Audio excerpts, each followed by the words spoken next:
একের পর এক খুন আর মাদকের রমরমা কারবার। রাজধানীর মিরপুর ১১ নম্বরের বিহারি ক্যাম্প এলাকা অপরাধের হটস্পটে পরিণত হয়েছে। গত এক মাসে এলাকাটিতে খুন হয়েছে অন্তত ৬০টি। সবশেষ ১০ জুন পল্লবীর মাদক ব্যবসায়ী রাকিবুল হাসান সানি ওরফে পেপার সানি হত্যাকাণ্ড ঘিরে তৈরি হয়েছে আলোড়ন।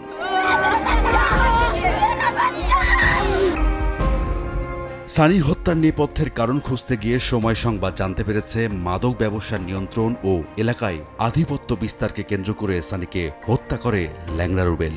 এই পোলা ওরকম করছে, এই পোলা ওরকম করছে, অনেক রকম ভিডিও আছে। রুবেলের কথা হলো যে আমি ব্যবসা করি, আমারকে মাল নিবি, অথবা মাল নিচ্ছে টাকা দেয় নেই, এই দুই দিকের একদিকে তো হবেই। ওই এদিকে ব্যবসা করে, ওই আবার ওইদিকে ব্যবসা করে। সানি হত্যায় রুবেল ছাড়াও বাপ্পা সহ বেশ কয়েকজনের নাম এসেছে। বাপ্পা উজার বাড়ি যেদিন মর্ডারটা হয় না, ওই দিন গাড়ি পেয়েছিল।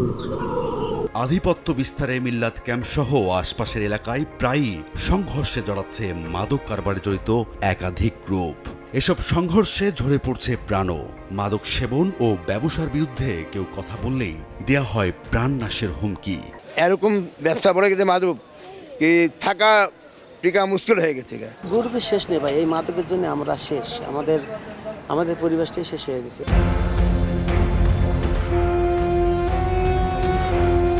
অন্ধকার নামলে বদলে যায় এখানকার চিত্র।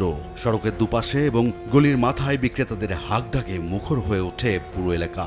মাদকের অভয়ারণ্যের কারণে মিরপুরে কয়েক দিনে প্রায় কয়েকটি খুন হয়েছে, যার পরিপ্রেক্ষিতে কতটা ভয়াবহ এই মাদকের ক্ষেত্রে মিরপুর সেটি দেখার জন্য আজকে আমরা ছদ্মবেশে একজন ক্রেতা সেজে আমরা সেখানে যাব এবং দেখব যে কিভাবে তারা মাদক কেনাবেচা করে।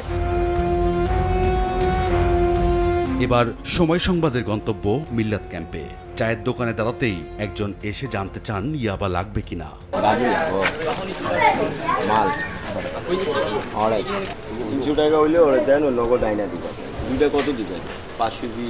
কেবল মিল্লাত ক্যাম্পই নয়, মিরপুর ১০, ১১, ১২ নম্বরে মাদক ব্যবসার নিয়ন্ত্রণ এখন ল্যাংড়া রুবেলের হাতে। তালিকায় আরও আছে বাপ্পা, কাসরা, সোহেল, ওয়াহিদ সহ কয়েকজন। এদের বেশিরভাগই সানি হত্যায় জড়িতদের ধরতে এবং মাদকের বিস্তার ঠেকাতে ব্লক রেড করছে পুলিশ।